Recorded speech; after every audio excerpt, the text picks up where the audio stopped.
Welcome back. It is currently Labor Day. I'm in the garage here working on the Fummins a little bit. I had to go run and grab a couple sockets today. Hopefully I got the right one to do the wheel bearings, to take the wheel bearings out to get the rotors off so we can put these new brakes on. Takes a couple different size sockets, and I think I got the right one. Hopefully we'll see here in a minute if we get stuck or not. I also want to just go ahead and let you guys know I didn't record a lot of the flatbed painting process, basically because I was just ready to get it done. So I'm sure you guys can understand on that. It wasn't really anything entertaining, it was just me rolling on paint. But it is, as you can see, back on the truck and painted completely. I went ahead and put this piece of angle iron right here on the back. Don't mind my dog eating cardboard. Quit. 3M tape. But as you guys can tell, it's back on the truck. It's all bolted down, and I got the rear wheels put on, so it looks pretty killer, I think.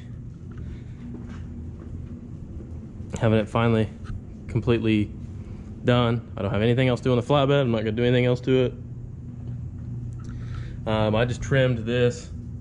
You guys can see I just welded 4 pieces of that angle together and just made a little, I didn't put a door over it. Wasn't gonna mess with that. Not really a laziness thing, just there's no need for it, and now we just have to mess with it rattling around. Had to flip it over.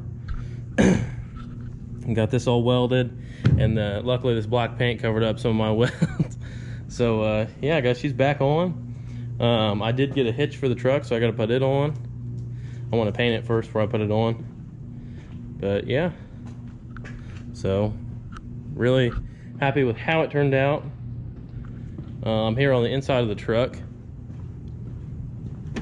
I'll just jump up in here real quick.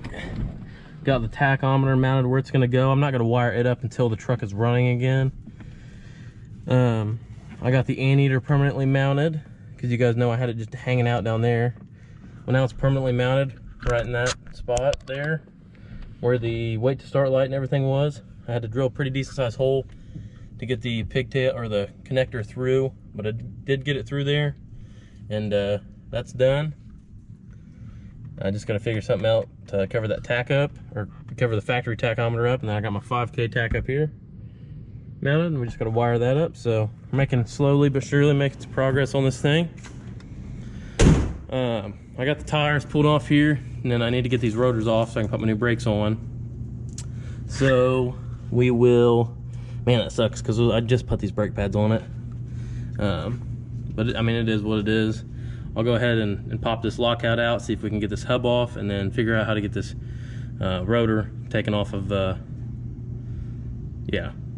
It's been a minute since I've worked on this, and these are pretty old school designs, so I'll see if I can get it blown apart real quick for you. Okay, fast forward like another 2 hours probably, well, maybe not 2 hours, but the sockets that I borrowed were the wrong size. Wow, I just almost fell over. So if any of you guys have a Dana 60 OBS Ford and you go to do wheel bearings or anything in it, this is the axle nut socket you're gonna need. It's a 2 3/4 6-point socket. Some of the F250s with the Dana, with the IFS, may probably use something that looks a little bit like this. But yeah, so it's a 2 3/4, and now I finally own one, so I don't have to borrow this, because the last 2 times I've had to take the front end apart. I borrowed it from someone, I just can't remember who. Someone had one of these, but luckily my auto parts store had one, local auto parts store. So yeah, I got the lockouts out. Those are pretty simple to take out. It's like 6 bolts. There's a snap ring, it slides out. Then you get your calipers and mount brackets and stuff off, and then we'll just go ahead and take this whole spindle off, and we should be able to take the rotor off the back of it. Okay, we got the first side put on here. Basically, you just take the axle nut off, pull this whole spindle, or pull this whole hub assembly off the spindle, and then you just beat the studs through. This piece pops out of the rotor, so basically it all just sits in the rotor. It's pretty simple to get apart here. I've got the second one. here on the ground. You guys can see the massive freaking cracks that are in it. They're starting to make like a squeaking noise. So I'm glad that we caught this before it like exploded and locked a wheel up or something. So yeah, basically I'll just take a hammer here and just beat these down.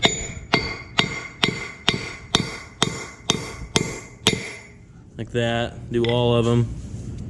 And then this piece here will just pop out. I mean, you'll have to give it a little persuasion here, but it'll all come out pretty simple. You just have to beat on for a minute. There you guys can see how that kind of just pops out of there. Have to beat all the lug nuts out of it. And just put it into the new one. Well guys, I got the driver's side all buttoned back up, and I was putting the passenger side back together. And you can see here, I was trying to compress this caliper in, and it all just started coming apart because it's so old and it needs replaced. So I'm gonna have to put a new caliper on it, and if I'm gonna put one on this side, I'm gonna go ahead and change one on this side. It'd be dumb to just do one. So I gotta get those on the way. That kind of sucks, but I would rather it break now than me be out on the road somewhere and have to deal with it not being able to stop or something. So that really sucks. That's just part of having one of these old ass trucks. I mean, if you guys have an old truck like this, I highly recommend spare vehicles because daily driving something like this, you try to do this on a weeknight, it just turns into a big headache and it's just too overwhelming. I mean, you just got to think about it. I mean, talking this truck is almost 25. Well, I guess it's really, yeah, it's about 25 years old now. So it is what it is. We will just order a couple new calipers and I'll see if I can go get those tomorrow. Hopefully they have them in stock. I'll go ahead and pull this side back off and switch it out, and we'll get new calipers on it. And so the tappet cover situation, you guys are probably wondering why I haven't put the motor back together yet. So on the tappet cover deal, I'm not saying anything bad about the company that I got it from, but basically the O-ring that I got was wrong. It was way too big for the tappet cover, so I was not able to put the tappet cover back on, so I can't put the injection pump on. The dude was absolutely phenomenal with customer service, and he was like, that's fine, I get it. Just go ahead and send it back, and I'm gonna end up going with a GNR. I ordered that this morning. So the GNR tappet cover, billet tappet cover is on the way. It'll probably be here within a couple days. Man, that sucks. We got to deal with that. You got to buy that caliper now. Those are probably $100 a piece. But anyways, yeah, that's probably gonna do it for tonight, guys. I hope you guys enjoyed the video. I know it's kind of just me pretty much explaining these brakes to you, but we would have had them done, but the caliper decided that it wanted to be stuck over here. And yeah, welcome back, guys. We are so deep into this front brake job now. I currently just got done eating dinner, got the front brake, new pads, or not pads, new calipers, brackets, everything. Had to buy the whole assemblies. Got those for both sides. I already got the driver's side put on, so I just got to do the passenger side and bleed it. Wow, we were just getting our butts whooped on this one. Had to spend more money. You know how it goes. But it's a never-ending battle with these old trucks. So go ahead and get this side put on and see if we can get these bad girls bled. We are just straight, steady getting our asses beat by some brakes. This never happens until you work on your own stuff. So this caliper and bracket deal that I had to buy, because I couldn't buy the caliper separate, was dropped at some point, and the bolts are so crooked. I got one of them out and tried to reuse the old one, but the length is different with the sliders and something's off, and it was locking the wheel up. So I'm not gonna mess with it anymore. I'm gonna take it back and get a new one because I bought a brand new product and I'm not messing with that. So yeah, that sucks.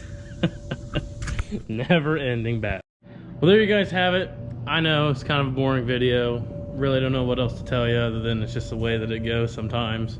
So I'm waiting on another caliper. I just called, they didn't have it in stock, so I had to order it. So now this has turned into a 3-day project to put front brakes on my truck. And it's like this stuff never happens until you're working on your own truck. Then you have to deal with all the headache. It always goes smooth on everyone else's. But yeah, guys. Anyways, like I said, I do apologize for the kind of boring video, but I want to keep you guys up to date. This kind of stuff happens. And I do have some good news. I got a call today that the flat out diesel valve body's done. So I need to go get that picked up so we can get it put in the truck. We're gonna do a fluid change, and the GNR tappet cover will be here Thursday. So, and that's something else that happens I ran into. I'm waiting on this couple little small projects we've turned into like a 2-week process, and just the way it is, roll with the punches. Try not to get upset over it. Yeah, it sucks, but you know what, it is what it is, and you win some, you lose some. So anyways, that is gonna do it, guys. If you guys like the video, like, subscribe, comment, share with your friends. We do appreciate it, and I'll see you guys on the next one.